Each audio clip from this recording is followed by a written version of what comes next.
On this Memorial Day 2020, held during a pandemic, where the world for the first time put the healthy in quarantine and locked down the globe's workers and its economy instead of the sick. On this day in America, we set it aside formally to remember our fallen soldiers who gave everything they had in the fight to get and maintain America's freedoms. They knew best of all, freedom is not free.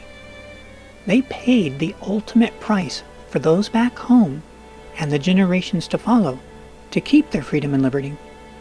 Informally, the day has been used as the kickoff to summer, where Americans relish and partake widely in the granted freedoms and liberty by shopping, cooking, being with friends, and beach going. Until 2020.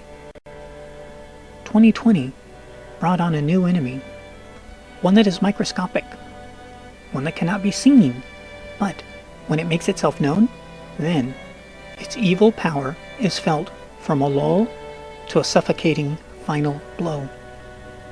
Our freedoms and liberties have been challenged by this enemy, and after being asked to provide 15 days to shelter in place, we have discovered this tiny enemy of the body and spirit did not travel alone, but found allies in taking down not just our elderly or weak, but also has managed to do what no foreign nation has ever been able to do.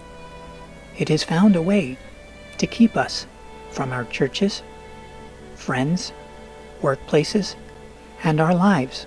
Or, put in the fashion of 1776, it has given us death instead of liberty. James Madison, founding father, early president, and true lover of liberty and light, warned us as a youthful nation when he said, "I believe there are more instances of abridgment of freedom of the people by gradual and silent encroachments by those in power than by violent and sudden usurpations." He wasn't alone in his fear of men's hunger for power.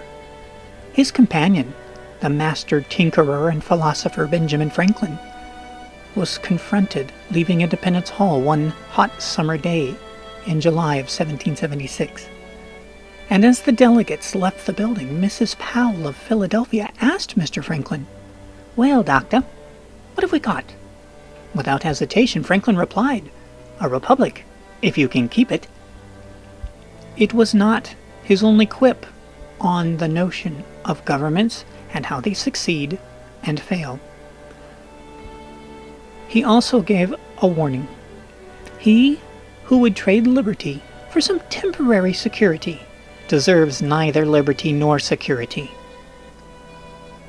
We all know this Memorial Day, as many are still forced to shelter in place, that those 15 days that turned into months without end, that were for our temporary security, have removed our liberty and security, and it was done gradually in silent encroachment by those in power and not with violent usurpations.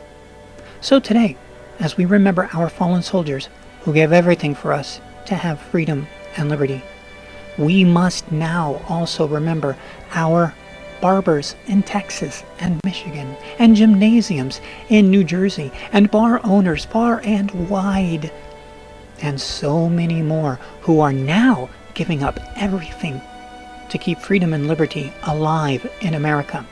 Without them, then we are a people who don't deserve to have the liberty handed to us. And if we don't take our turn at the fight, then the bill comes due, and freedom and liberty don't take credit cards. The enemy isn't the microscopic virus anymore. The enemy to America now is its allies. The virus took our strength and tens of thousands of lives, but its allies have taken our freedoms and liberties.